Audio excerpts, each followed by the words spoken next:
nice. So all of your services. And then all What can you say? So nice. Another nice tip that I discovered from Isa is you can use this Pan sorters. pan sorters as your chopping board sorters. And it gives so much more space to put other things. Ooh! So nice! Oh my gosh! It's so nice!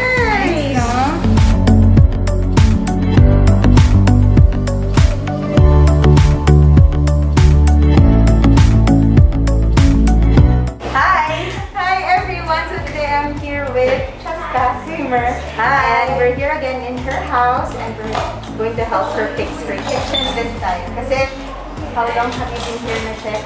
So, from the time that you came here, it's been a year and 7 months already. Ang bilis. Or ang bilis, no? Super bilis. So, imagine mo, magdadalawang taon na rin kami dito. So, in a year and 7 months, again, we've accumulated so much things already.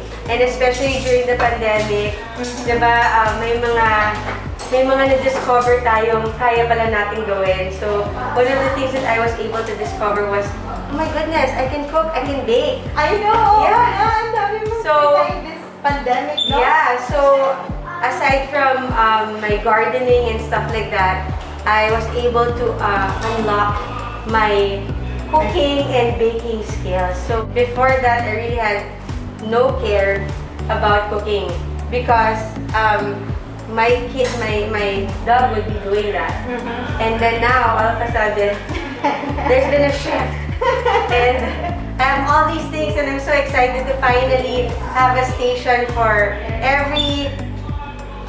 Everything that you do for everything that I do. That's right, exactly. So let's do it. Let's go, let's get started.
Hours, we're done with your kitchen. Yeah, and that's I find it pretty fast because that's 13 hours of sorting through the the items. Yes, each of the items, looking through all the cabinets here, and then going through the drawers from the kitchen to the pantry. Yes.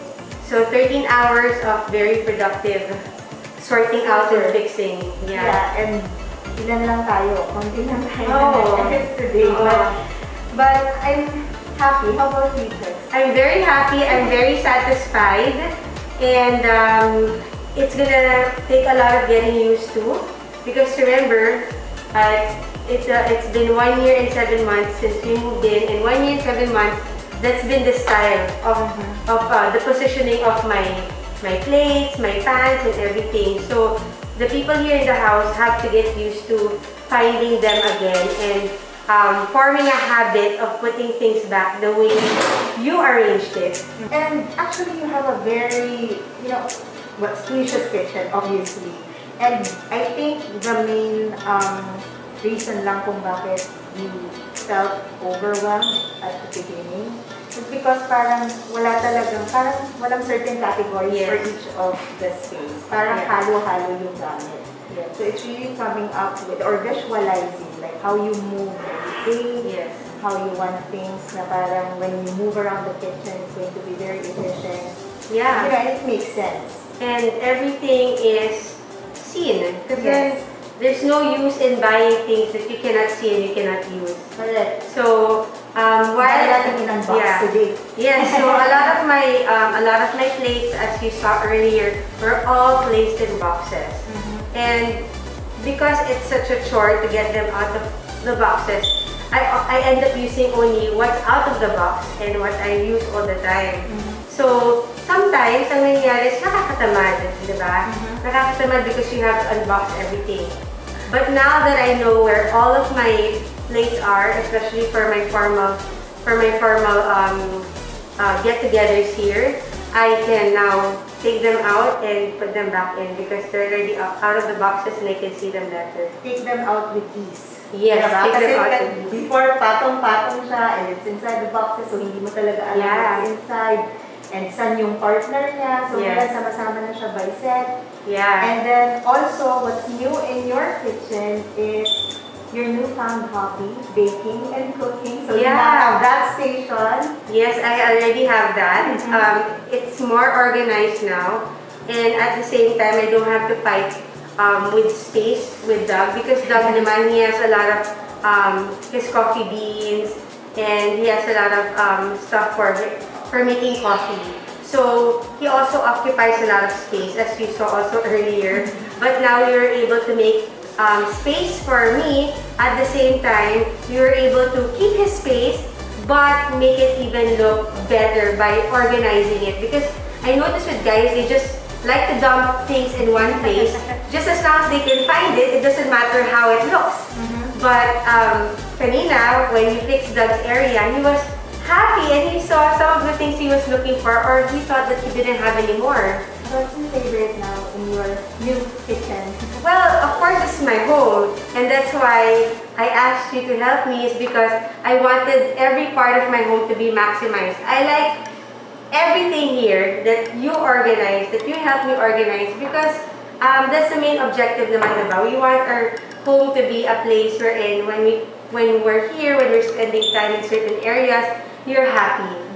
So for me, every part of my home I like. And now I even like it better, especially now here in the kitchen because I can find things better. It's more organized. Now there's a system that even my household helps can follow and they're also able to pick up also tips from you that they can also apply in the dirty kitchen, right? So nice thing about organizing things is that you can now establish a system and then follow that. Yes. And you know, it promotes harmony within the household. Yeah. If they know how to navigate around the house. You know, one of the hardest thing actually for me is finding and looking for good storage. Kasi like when I watch you put all the storages together, it's like a jigsaw puzzle. So parang sa akin, it's hard for me to do that. That's why your expertise in even finding the right storage, even finding the right, what do you call that when you put the levels? Risers. The risers, yeah. I'm sure a lot of Pinoys also have a hard time looking for the right risers, the right storage, what to use, how will you make it look uniform and nice. So that's where you come in, and that's why I'm also very happy that while I'm an organized person, I think that's where your expertise come in. That's one thing that I don't know where to get and I don't know how to put together. But I'm always grateful that you trust me all the time with your home. And yeah, so thank you so much. Yeah, thank you for staying. Inviting us again. Yeah, after a year and 7 months, and then we see each other again. Yeah. And then we spent 13 hours together, but so productive because you're able to finish everything. And also, I'd like to congratulate you because of your stickers that you came out with, your labelers. I feel like that's also something that will help me find my condiments, my spices even better, diba? It makes it easier to organize also because I know where my spices are. It's delegated in one area. It's easier to look for it. Thanks, Jess. Thanks for the support all the time. Yeah, thank you for coming over. Thank you so much. I want to kiss you and hug you, but we can't do that right now. Yes. Thank you so much, guys. I hope you enjoyed this episode. Till the next time, stay neat, everyone. Yeah. Bye. Thank you for organizing.